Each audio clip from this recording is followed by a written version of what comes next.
So welcome everyone to the sixth edition of Gully to Gully. This Asia Cup has been the most unexpected in many different ways. If you're a Pakistan supporter, it's the most obvious way.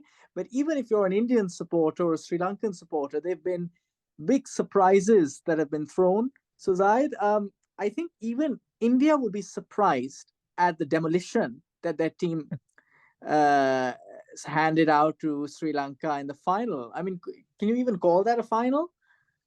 Uh, Not really. I think it was a short match in between a rain break because the rain delay, I think, was like an hour and a half, and the match was like 15 minutes. So I don't really know what the main purpose of that day was. I'd like to see what the much loved Jay Shah thinks about that. Obviously, his team won, but what he thinks about all the ad revenue that was lost, the 6 hours of ad revenue that was lost because of that final finishing in the blink of an eye. But back to your original point around this Asia Cup had something for everyone. Of course, India, congratulations, well done. There's no point praising them to the umpteenth degree. They demolished Pakistan, they demolished Sri Lanka. They lost to Bangladesh, but I mean, it wasn't their strongest team, and they probably weren't even fully committed to that match. But it had something for everyone. Pakistanis, they gave glimpses of what they can do and what they can't do. Sri Lanka, again, lots of positives for them. Even Bangladesh, they played well in patches.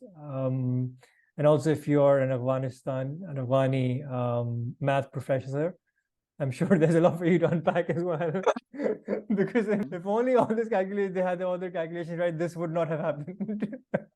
But I mean, it could have been someone else. Sri Lanka would not have qualified. Imagine that. Yeah, but is this funny, right? Because think about how you have analysts going around today, right? I mean, there isn't much of an excuse.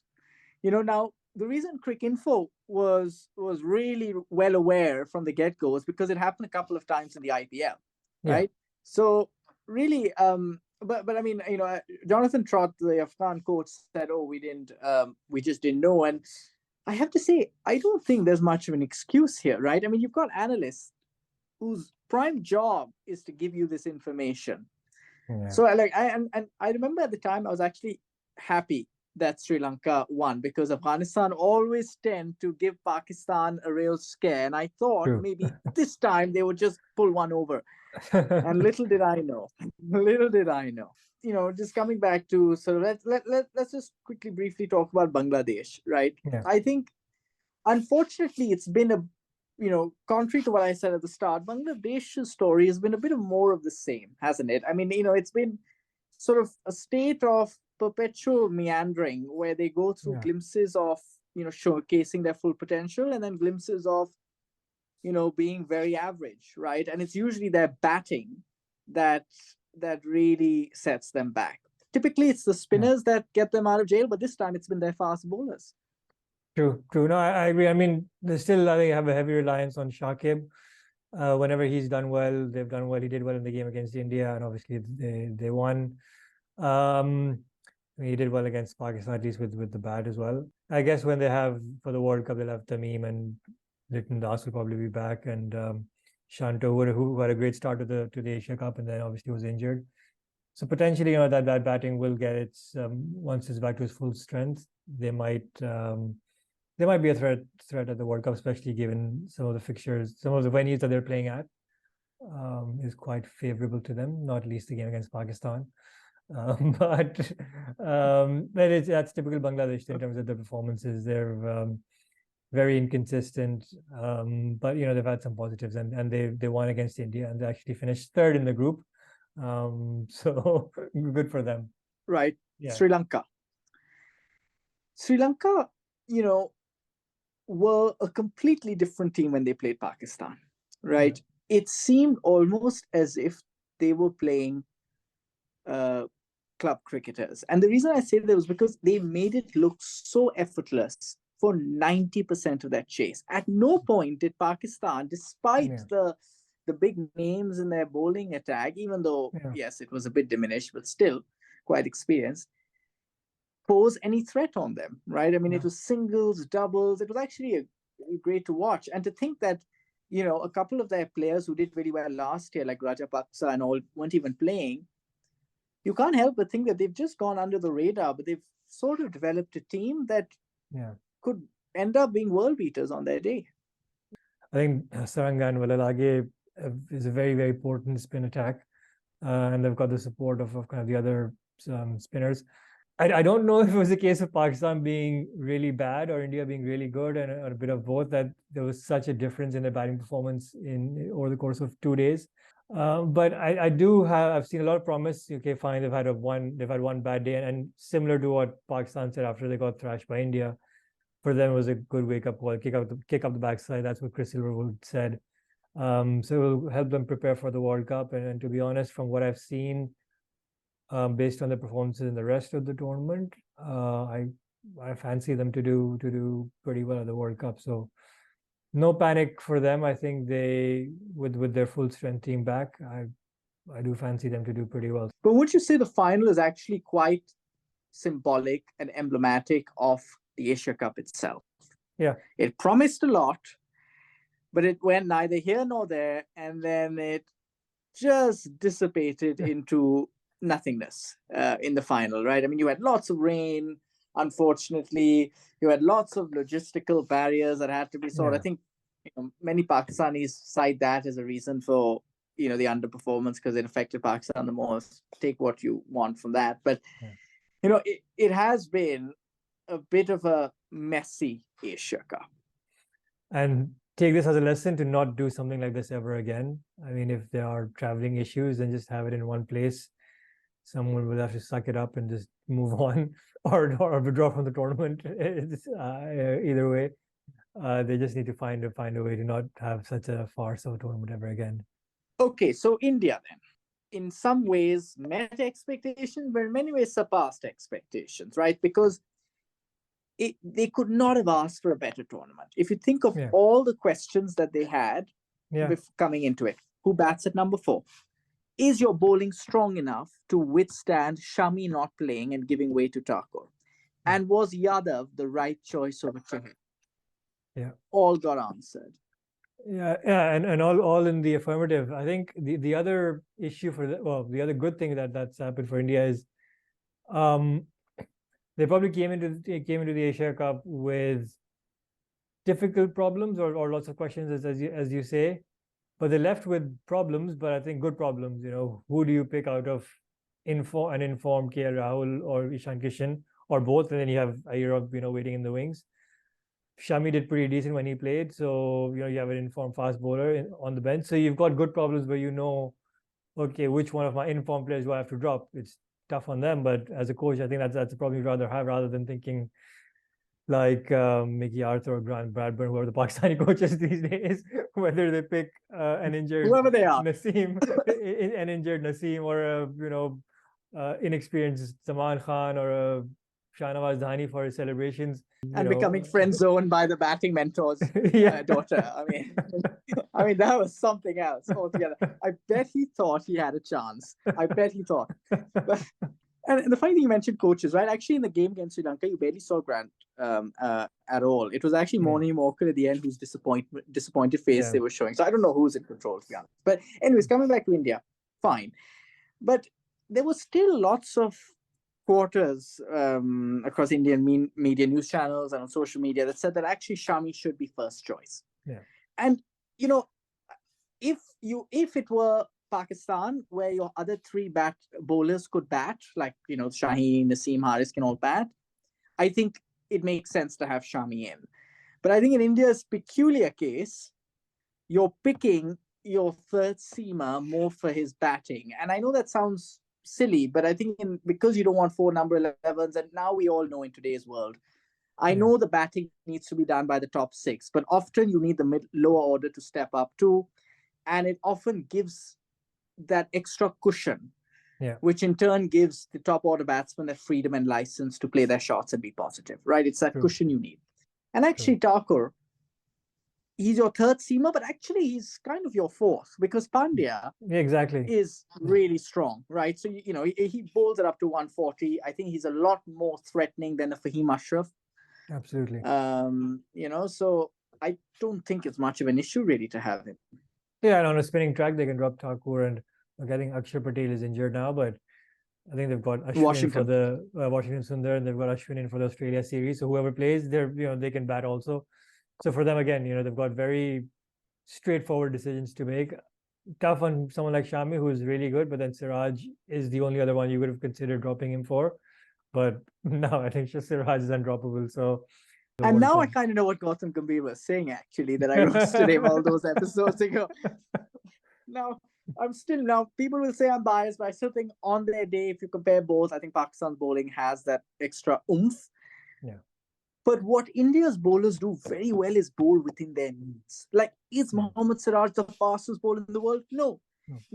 But he bowls within his means. He gets that nagging line and length. He doesn't search for the magic ball. He does the basics right. Keeps things simple. And I just wish we could learn from that. At the threat of us disintegrating into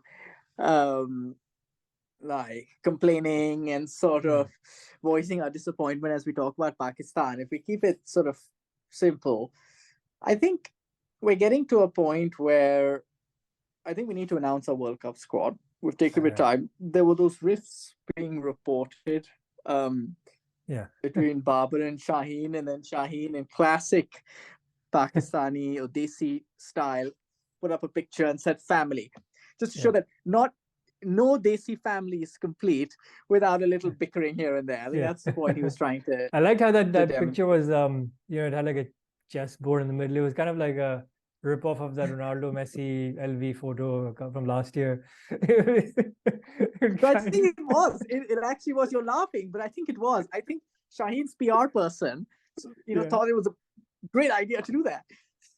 But look, I mean, I think Babar needs to be careful here. I think there were reports emerging that he left the hotel to take the flight back without informing his teammates. And so, look, I think he needs to be careful because, like, even the biggest critics of Babar Azam's captaincy will say that he is still the best man for the job because of two reasons. One, because there isn't enough time to groom anyone else. And two, because he's a unifying force in the team, right? He has every teammate's backing, which is something Pakistani captains don't typically have. I guess, they have to decide what the plan is, whether they have to use this World Cup as a grooming experience, given that the squad is still young, and kind of prepare for the next World Cup if that their goal. If their goal is to do well in this World Cup and they underperform, then I think because this is not like the Indian squad in a way in terms of age, where I think for a lot of the Indian players, this is their last World Cup. I don't think anybody except for maybe Iftikhar, whatever his real age is, it's I think everybody else, if they maintain their form, they should be playing. They should be playing the next World Cup. So I think that's a factor to consider. The other interesting point is this story around Abrahar being selected over Shadab, which I again think is, it's not going to happen. Abrahar might sneak in, but definitely not at the expense of Shadab. Oh, no, absolutely. I mean, Shadab is definitely going to be in the squad. I just think that it won't. Look, he needs to think about it this way. I think he will be a certainty in the first 11, maybe. But he needs to always consider his position to be under threat. He should never think he's an automatic selection, because I don't think he's automatic. And I think that healthy competitive tussle between him and Nawaz can bring up the best in him. Just humor ourselves or indulge ourselves in, if we had to pick our playing 11 for Pakistan today, it's a really difficult choice. 2 weeks ago, it's the easiest question you could ask anyone, but today it's so difficult. This is assuming, when we're doing this, the squad is still not announced. So we're assuming, first you have to assume what the 15 is, and then you have to assume what the 11 is. And then again, there's the 11 that I would like them to play, or the 11 that I think they will play. Let's go with who we want in the playing 11. If we were the selectors and captain, right? Let's see if we agree. Number one? Yeah, so you have Shafiq and Imam to open. Agreed. Very defensive opening partnership.